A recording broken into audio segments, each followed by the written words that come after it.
then I just take that, copy and paste that, send that to them. Okay. Now here is where there was a place, and I'm not saying it now, where I was able to, I swear it was like a streaming center or something, where I could set the, like if there was any delay, I could say, nope, try to make it as, close to, and for some reason I don't see. What says waiting for?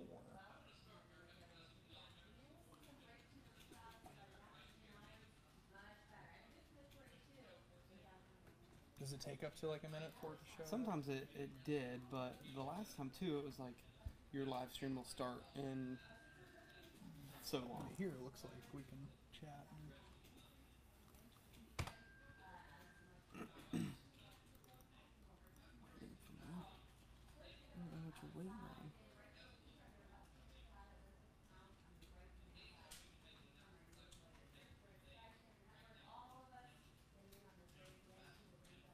I don't see that I'm getting any audio.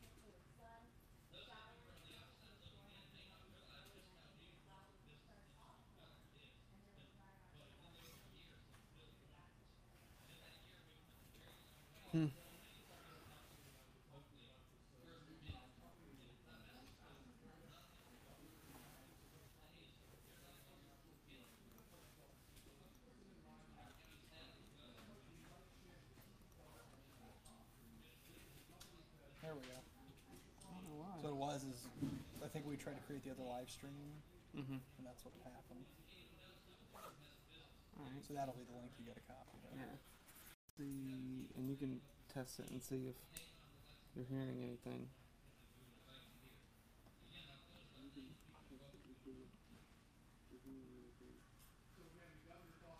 Oh, I just heard this. Flip this around and see.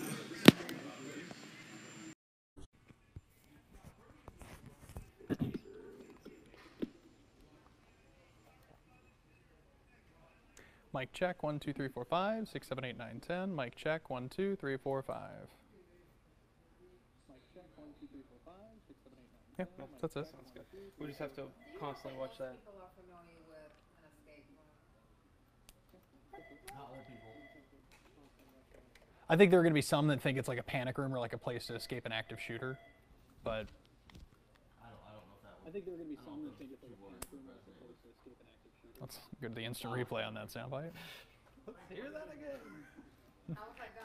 Gabe, that was a stupid response. One more time. Started to, then he turned toward me. Yeah, I know. I think I I probably swear know it was about YouTube it. Studio that you can go And to. they've talked about it, and they had friends who've gone, but I- I don't know. I think so. Think so what? I think people know what an escape room is. What people? Y'all have Yes. to stay here long. I'm gonna have to stay. That's just me. I've also been to an escape room, so I know what an escape room Okay, is. he's done it. I have been to one too, and I felt like a complete moron when I went there. Well, I went with some serious. So did the rest of the CIM crew that went with us. I walked out of there going, well, damn, I'm done as hell. You don't feel like you helped in any way, Skip? Oh no, I did not contribute at all. My suggestion was, hey, I could unscrew the lock on this and we could get into it that way. Unscrew the hinges on the door.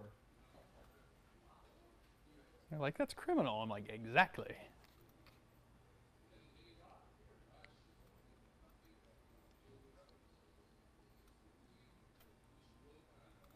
Yeah, this will get us through for right now. Like I said, there was another page that we were able to pull up, and you could actually change the delay and like all of that stuff. I'm not seeing any of that right now. This one's pretty minimal, so I can deal with that. Yeah. So if you want, you can. You want me to email that to you? Yeah, email. Just kind of reply to everybody Okay. and let them know that's the link that they can go to. We'll just go ahead and leave that up for now. That way we don't have to worry about. I'm going to turn this off.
Those are words. Yeah, a lot of different words. Captain Outrageous. We'll go with that. That Alright, speaks. guys, Chief, great week. take care, my man. See you later. I'll probably pop in over the weekend. Okay, I may or may not be asleep back here. Later. See ya. So this is cool if I'm on my YouTube page, right? Or should I be on ECTs? Stay on ECTs. I don't even know how to get into ECTs. Well, no, you're good because you're just watching live stream, so it's okay.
Oh, we still got like a half hour. I know.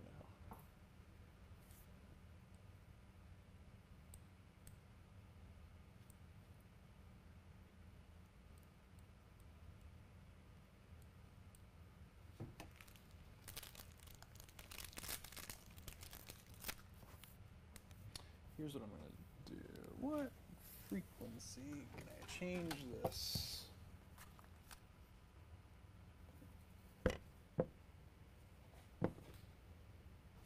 Let's try channel 18.8.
So we'll just have to use the lav. So I'll let you wear the lav.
like the ones we have in the field. All right, about 3 minutes out.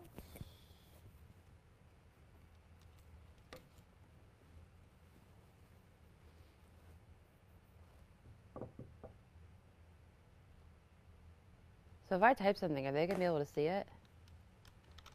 Yep. Hi. Hi! Hi. I'm yelling! Hi. Not yelling! Thanks for joining us. Thanks for Just joining. be like, Can you we'll be hear starting us? in just a couple minutes, yeah.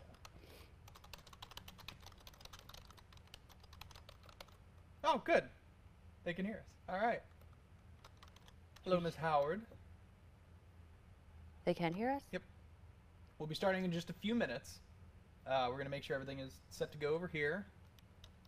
And then we'll go over kind of ground rules and such, as it were. Just keep like leaning towards you. Just keep like, yeah, leaning in. Well, we can just hold this, can't we, and pass it back and forth? Yeah, we can. Yeah. I'm scared to touch this after I just broke the last one. Actually, let me do a level check on this real quick. Exit out of this. There we go.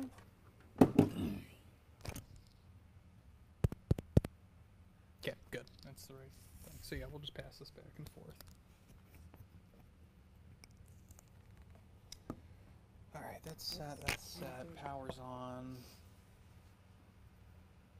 And then I'll let you do the operational end of things since you've done that before.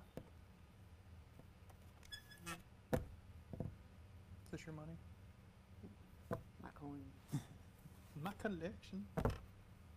It's good. Got this guy. Oof. Oh, good. Hopefully this will start to taper off in the next few hours. Won't make downtown quite as nasty.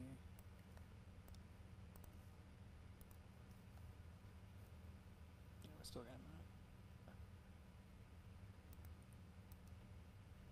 3, 4, 5. Yeah, not too bad.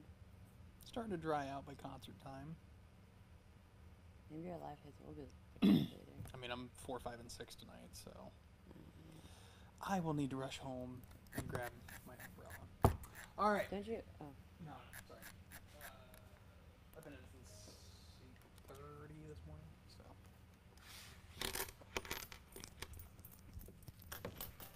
Over here. And we can probably go ahead Okay, and. Mrs. Sutton, 2nd grade. Alrighty. Hello, Miss Sutton. So, if you guys can hear us, can you let me know if we have everybody and we're ready to get started, and we'll go ahead and do that, just making sure you can hear us okay, see us okay.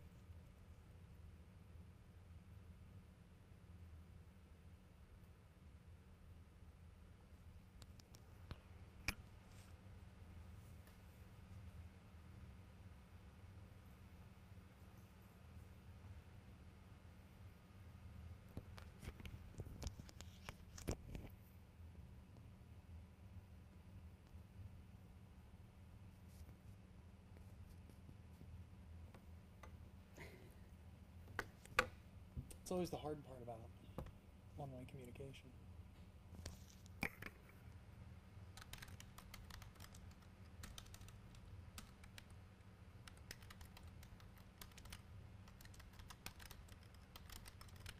Asking if they can see us okay also. Okay, excellent. Hello, Ms. Duncan's class. Good to see you. You guys could let us know if you can So hear there's- and see us okay. So we have Duncan, Sutton, and Howard. That's 3, right? Mm-hmm. 3 out of 3.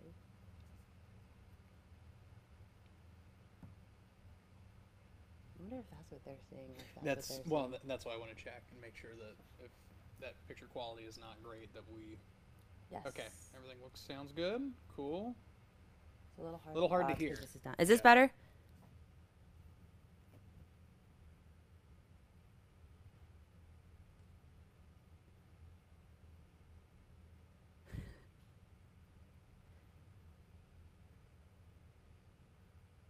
Keep talking just so that we can get. Hey guys, We're just doing a mic check just to make sure you can hear us okay. You said we can see you, so we're just checking to make sure you can hear us okay, and then we'll get started. I think we have everybody now. I think so. Yes. Fantastic. Okay, welcome. This is kind of something new that we're still kind of working out, so we're just getting over the couple of bumps there before we get started. So we'll go ahead and do that. We can hear you fine. Thank you. So since we can't hear what you guys are saying, we're kind of just talking through this chat. Gabe had the idea, if the kids or if you have any questions as we go through this, just to write them down maybe, and then at the end we'll kind of go through those questions that you all have. So we'll kind of get started on our end to kind of tell you guys a little bit about our jobs, what we do here. We're part of the weather team here at WECT. There's overall 5 of us here. I'm Kelly McGlynn. This is Gabe Ross. We also have our chief meteorologist, Gannon Medwick, Eric Davis, and also Jesslyn Ferenc. So we're a team of 5, and we do the weather here. We're meteorologists. That's our job. You may have seen us on TV, Gannon, Gabe, myself, Eric, and Jess. So what our job is to do is to forecast the weather, something that a lot of people love here in this area. We get a lot of different kinds of weather here, from snow to sleet to rain, freezing rain, hurricanes, tornadoes. I mean, you name it all. We got it all here. So we have kind of a variety of different weather scenarios for different seasons. So now that we've wrapped up winter, we're getting into the spring season. It's now officially spring. And now this is the season where we kind of have some pop-up storms here or there, still kind of making that transition. So the other day it was really, really chilly outside, and we saw a chilly rain. Today it's a little bit of a different story out there. We have rain, but it's on the warmer side, so we're not worried about any wintry precipitation today.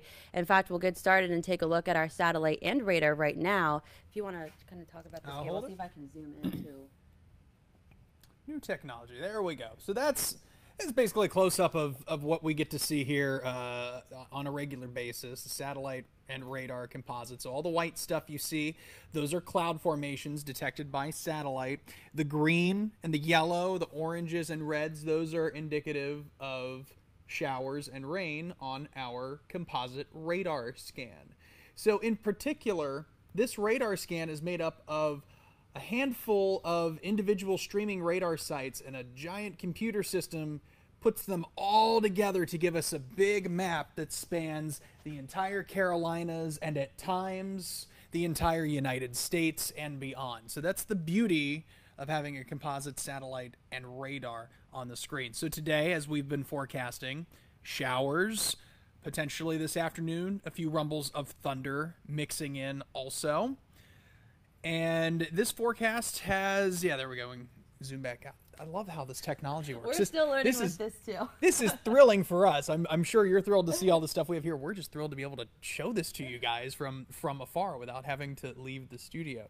But as I said, the beauty of this is this helps verify the forecast that we have put together over the coming days. So we've been saying since, I would say, late last week that there was the chance for showers or storms to roll through, and now here we are 7 to almost 10 days later in some cases, and that forecast is verifying, which means what we've forecasted is actually happening. Yes, and then we try and stay as accurate as we can.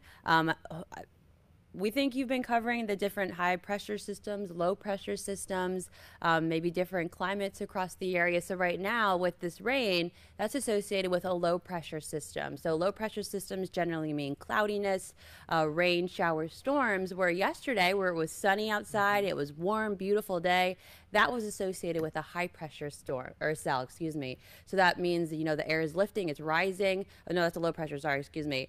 The air is very, very dry. So that's what we see with high pressure. Today it's that different kind of a story. So we forecast future radar with a few different models. We have a GFS model and a European model, and our short-term model is called the High Resolution Rapid Refresh model. So that's a short-term model that we use to look into the future to see what's going to be happening in the next couple of hours or so.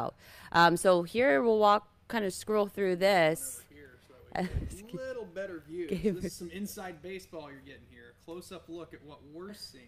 So here's what our short-term model is telling us over the next couple of hours. So the yellow, the orange, the red colors there, that shows us some heavier pockets of rain moving through this afternoon. We keep this going into the evening. So looking like around 5, 6 o'clock, this will start to taper off. Maybe a few showers lingering as we get into the later hours of the night. But overall, this is going to be wrapping up as this low pressure system moves out of the area. So these are just a few tools of what we use on a daily basis to give you the forecast each day and to keep an accurate forecast day to day. As we use these models, we talk as a team to make sure we're on the same page and whatnot. And we come into the studio here, which Gabe is kind of walking you around through.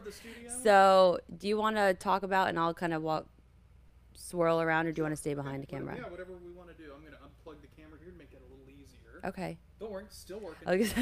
I know. I didn't know we could unplug it. It makes you nervous when we unplug the camera. All right, so what I'm going to do, I'm going to hand the camera off to Kelly, and we'll kind of take a tour of the studio. We'll start back here, and sure enough, as we do so, look who just walked in. Meteorologist Eric Davis. Hello, how is Eric, everybody? these are the kids from Cape Fear Elementary. Hello, how are you guys doing today? Looks like they're doing well. So they're watching us this is a virtual field trip that they're Virtual taking. field trip, Yep. okay. So we're continuing to kind of show them around. So let's see, make sure the audio's still works. Yeah, just hold it like that, and we'll kind of go do that. So Eric's coming in. He's doing the night side show. So we have a couple different shifts that we utilize. We have a morning shift that Gannon and I commonly work on. We have a day side shift that Kelly works on, and then we have a night side shift that Eric's here for. So. And then, of course, the weekend. So myself and Jesselyn, we cover the weekend. So we'll start out here. This is the Weather Center. This really the base of our operation, if you will. All of the Mets work out of here. We have our weather forecasting systems based in this studio. So while, yes, it is designed to be a TV news studio, most importantly, it's where we get our work done. That's where the models come in. That's where we build all of our weather graphics that you'll see on the air. So it's very crucial for us to have all of this working 24 hours a day, 7 days a week. Typically, once we have our graphics built and set up, we'll present them then on the air. And the way we do that is with the green screen. And that's what we're showing you now over here. So we don't have it, I don't think, punched up on our video switcher per se, but I'll just give you a brief explanation of what the green screen is. We use a big green wall, and it's this color for a reason. Our video switcher in the control room will take this green color and replace it with an electronic image.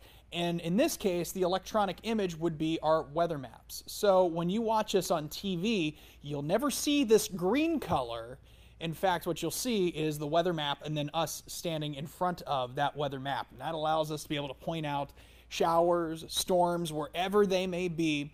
And utilizing these monitors on either side of the green wall, it helps us better point out where those pockets of rain or whatever of interest is on that map.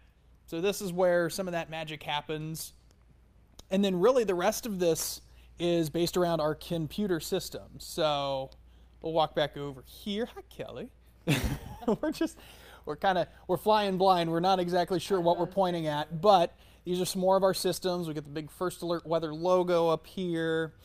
This is the computer that Eric's going to be working off of. It's one of our weather systems. We've got TVs in here so we can watch what's on TV here on our station and on our Fox station. This computer over here allows us to control those watch and warning crawls that you may see on your screen. So you may hear those tones and see the National Weather Service has issued a flash flood watch or a tornado watch or something that will crawl across your TV screen.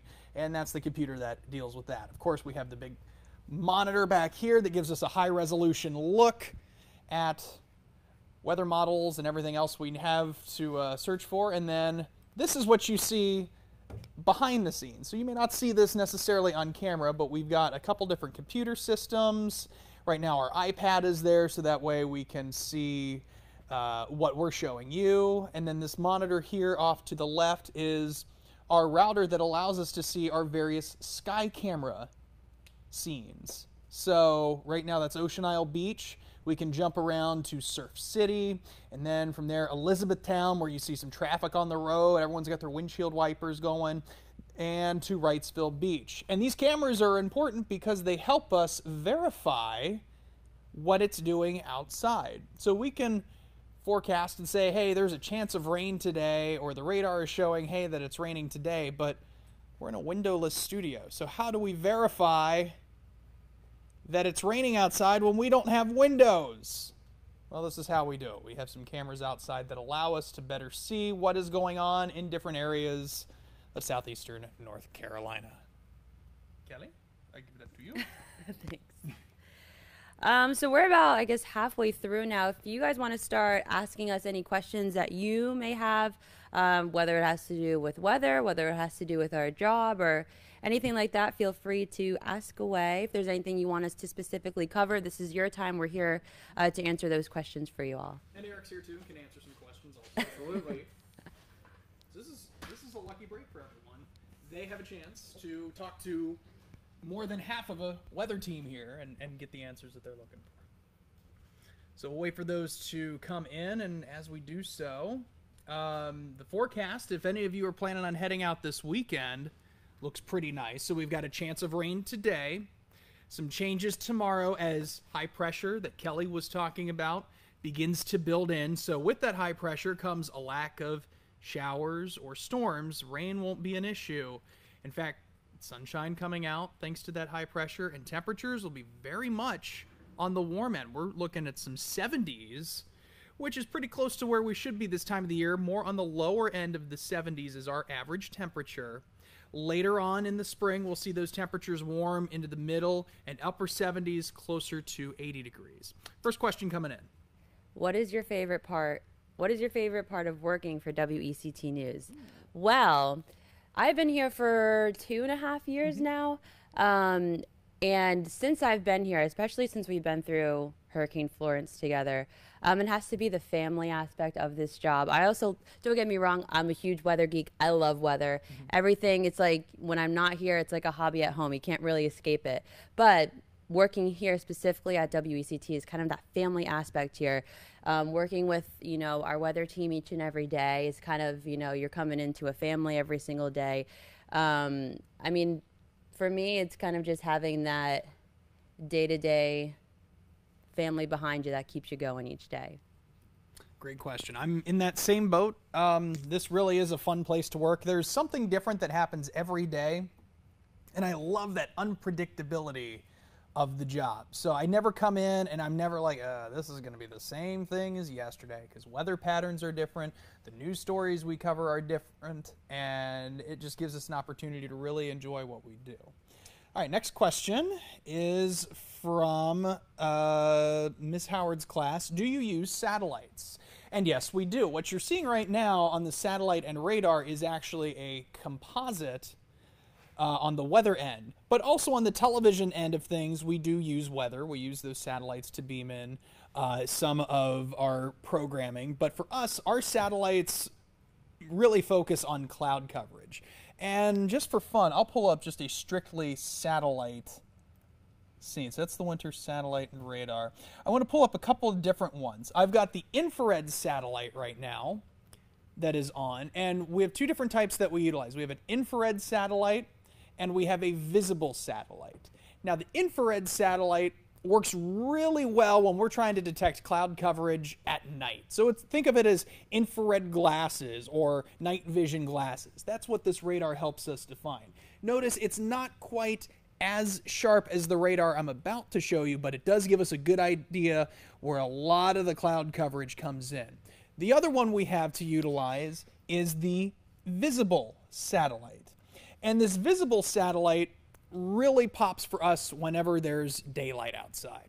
So 7 o'clock through maybe 6 or 7 o'clock at night, depending on when sunrise and sunset times are, you notice that the clouds are a lot more in depth. There's a lot more white on here, and the definition is just much, much better. So really that's our key focus. Anytime we can get the visible satellites to use that, but Other times, the infrared satellite helps us out. And using these different satellites, it gives us an idea of what kind of cloud formations are out there. We can tell whether we have cirrus clouds, cumulus clouds, cumulonimbus clouds, mammatus clouds even sometimes we can detect. It's amazing technology that we can utilize. Another thing that's cool too with the visible satellite, notice how much white is on here. So the higher the clouds are, it's going to be more of a bright white color. So we can also use visible satellite too to see fog. So since fog is lower to the ground, that comes up as like a dark gray color. So that can kind of help us decipher between fog and what is higher up in the atmosphere with those clouds too. Great question. Next question. Did you have to work during Hurricane Florence? Yes, we did. In fact, we were here for a number of days straight. We had 88. I want to say 88 hours that we were on the air. On the air straight. So we slept here, of course, during Hurricane Florence because we couldn't drive. It wasn't safe to be out and about. So we were 12 hours on, 12 hours off shifts. So Gabe and Gannon were in the morning from 2 a.m. to 2 p.m. And then Eric and I and Jess would kind of buffer between the both of us from 2 p.m. to 2 a.m. So we kind of switched back and forth to make sure we had consistent coverage throughout the entire time that Florence was here. And even afterwards, too, we still were working a lot of hours because there were a lot of flooding, river flooding. We had a lot of tornadoes even after the main part of Florence exited. We had a few that even lingered into Sunday night, too. I remember we had to cut into Sunday night football, unfortunately. That was after when we stopped our 80-plus hours of coverage. So we were here for many, many days before, during, and after Florence, because it's our job to make sure that everybody's safe, everybody knows what to expect, especially during tornado warnings, to take cover. We actually had to take cover in one of our hallways here at least once, maybe twice, for one of those tornado warnings. So people turn to us to say, what's happening now? What's going to happen? You know, when can I come home? How is this going to impact me and my family? So that's a part of our job, is to be here to make sure our viewers know what's going on. Yep. Great question. And I think for us, Kelly, myself, Eric, Gannon, doing storm coverage like that is one of those once-in-a-lifetime big storms that, you know, we'll always remember throughout the course of our career. Next question comes from Miss Sutton's class. Why do you have 5 of you working in the Weather Center? That's a really good question. The reason we have so many meteorologists working here is because we have a number of different shifts to cover. So we have a morning shift, which Gannon and sometimes I will strictly cover, and that starts for us sometimes at 2:30 in the morning, if not 3 o'clock. So while you're fast asleep, we're in here prepping the forecast for when you wake up, so we can show you what's going to happen as you're heading out the door.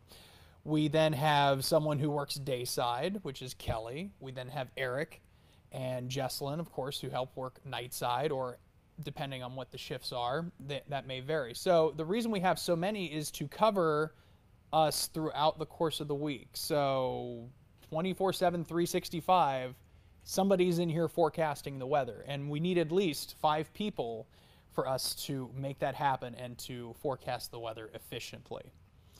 Next question is, how do you predict the daily temperature? Kel, you want to take this? Yes. So one thing that I like to use, we have different models, different data that we can use, but one thing is called a model output statistics. So that shows us nighttime temperatures, daytime temperatures in the short term, and that comes with the NAM, which is our shorter model, and also the GFS. So we kind of go in comparison with that as well. Plus we have, you know, current observations, which we look at that are from an airport.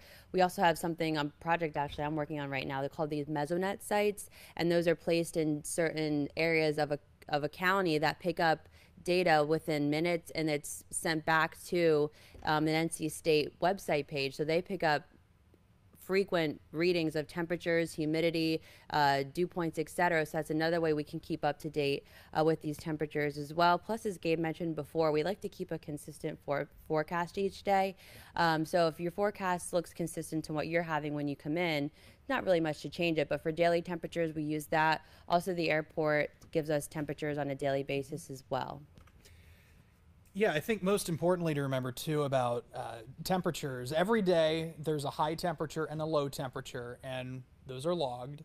And based on what those temperatures are, that would influence our forecast. And as Kelly said, the different models produce different readings. So when you look at our forecast and then you compare it to maybe the National Weather Service's forecast or Channel 3's forecast, it's going to differ. And even for us internally, day to day, it's going to differ just a little bit because weather is not an exact science. We can never go into a day with 100% certainty and say, hey, this is going to happen. It's probability. It's entirely a career of probability and making forecasts or predictions. Great question. Why do you have to use the green screen and monitors instead of just a TV? Good question. The reason we have to use the green screen is for us to be able to stand in front of the weather maps when they're big on your TV screen. We certainly can go back over there. I'll take the microphone. And Kelly will accompany me back to, you can just unplug that. Yep. And we'll walk back this way. In order for us to be able to stand in front of the map, so one, you can get a clear representation of what the weather map looks like, and two, for us to be able to point out anything, that's where we need the green screen. We have to find a way for us to stand in front of it. And if we were to, sometimes we do use that large television monitor behind the weather center, which will give folks kind of a peek. But if we want someone to get a real up close and personal look like we would see it, that's where we would utilize the green screen for us to be able to stand in front and point out X, Y, and Z that's happening across the board. So when we're looking at the weather forecast into the camera, you're seeing right now what Kelly, Gannon, Eric, the entire team sees when they're looking at the TV camera. And you're missing one thing, and that's that I would also see myself standing in front of the weather map, because what we're seeing is a composite image from the control room.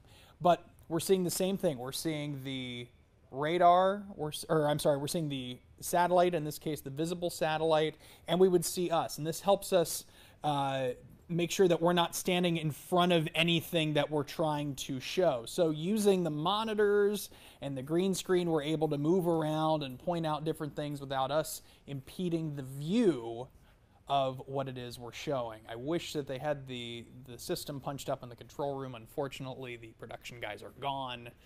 So it's a little outside of our realm right now. But that's the basis of it. Usually the monitors will be better suited for us to do kind of quick little weather hits, I think, overall. But great question. I think so.